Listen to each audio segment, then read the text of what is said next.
So I wanted to share the card that I pulled today and talk a little bit about what it means to me and maybe, inspire something inside of you, or maybe just create some questions for you to reflect on. So the card is from the deck, the Untethered Soul. It was a gift from a client, and I read this book I think 4 years ago by Michael Singer. And it is a very, very provocative book. It will jar something inside of you and will create cracks. Will definitely create cracks in the shell, the hardened shells that we have worked so hard to build around ourselves. And it definitely gives a lot of areas for contemplation. So this card reads, break the habit of thinking that the solution to your problems is to rearrange things outside. The only permanent solution to your problems is to go inside and let go of the part of you that seems to have so many problems with reality. So I'm going to break that down into what kind of comes up for me. So break the habit of thinking that the solution to your problems is to rearrange things outside. So I think our instinct is how we've been trained. And so it's not like a natural intuitive instinct. It is the way that we've been conditioned. So the ways that we have been programmed to deal with challenges. And the ways we've been programmed to deal with challenges are that the solution lies outside of us, that we have to change something in our external environment in order to find the solution, in order to find the resolution to whatever situation, problem, challenge that we're facing. And so it says next, the only permanent solution to your problems is to go inside. So meaning the only permanent solution that you're going to find to any of your challenges that you are being faced with is to look within and to let go of the part of you that seems to have so many problems with reality. And so this is a really intriguing piece because I've been working with parts for many years now, and I was introduced to parts work, which is like an actual thing, internal family systems therapy, after I had already been working with it just naturally and intuitively, and really it's a perspective that we are a sum of parts. So inside of us we have these different elements of us that hold belief systems. And so when something is challenging you and is triggering something inside of you, creating a stress, creating an emotional trigger inside of you, instead of looking outside of you to try to look at the situation and like, what can I manipulate? What can I change in this outside situation in order to resolve the problem? Not to say that you're not going to have to take action, because there will, we're still living out this 3D reality. So action is still going to be important in order to, move past your challenge.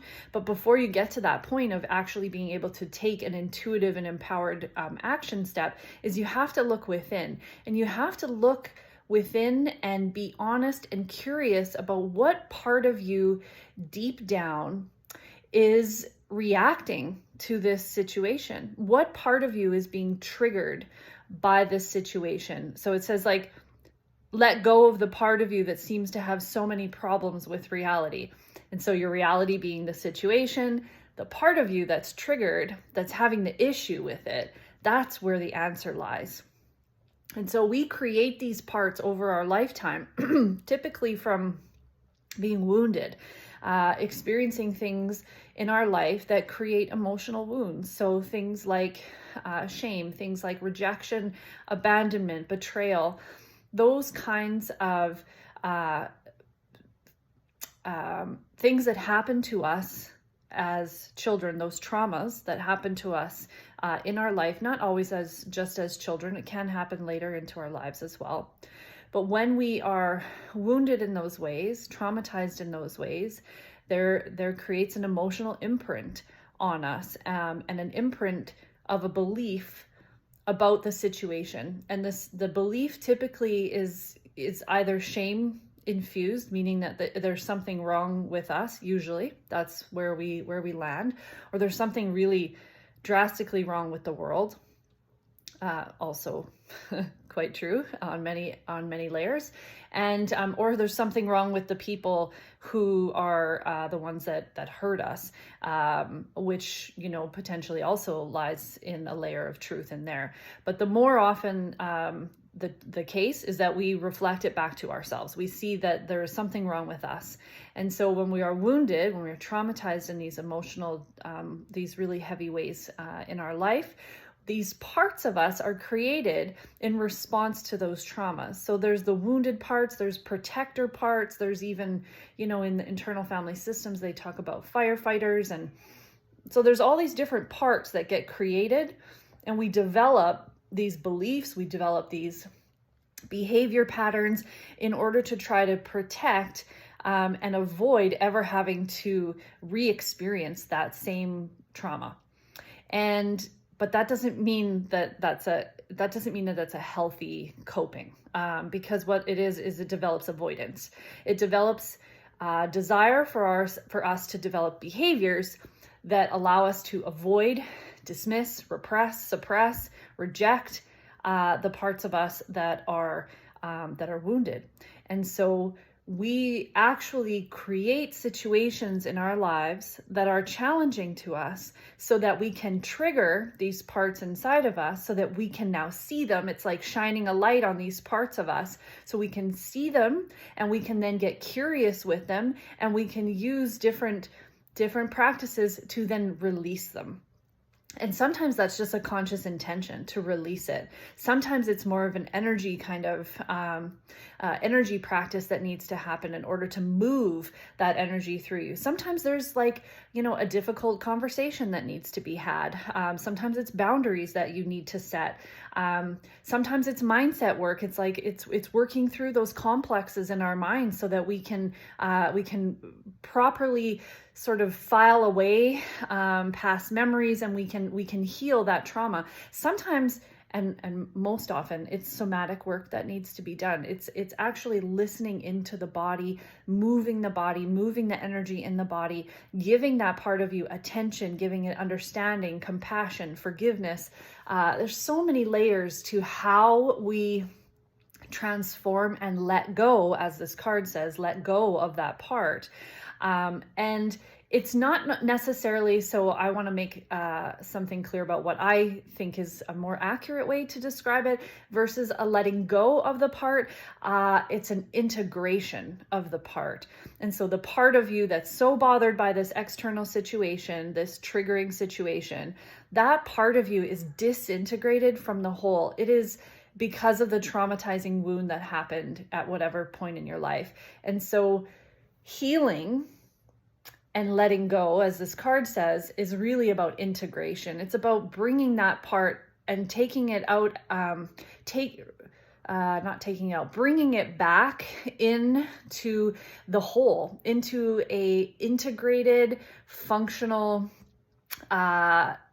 serving part of you, instead of it being this fragmented, disintegrated, frenetic and wounded and really chaotic part of you that has been removed from the whole. So we don't want to remove it. It already has been kicked out. We want to bring it back in with nourishment and compassion and understanding. And so, like, some of this might sound a little bit vague and a little bit hard to kind of wrap your head around, and that's fine. I totally get that, and I've been there.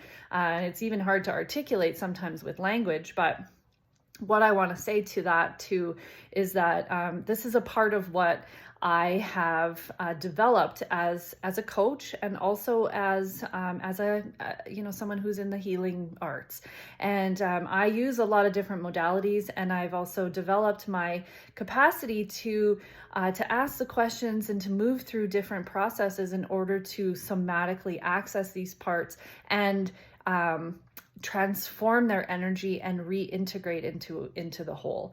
And Yeah, and so a part of what I'm going to be sharing with you and talking about in the Healing Emotional Trauma workshop is this exactly. It's about, really bringing integration into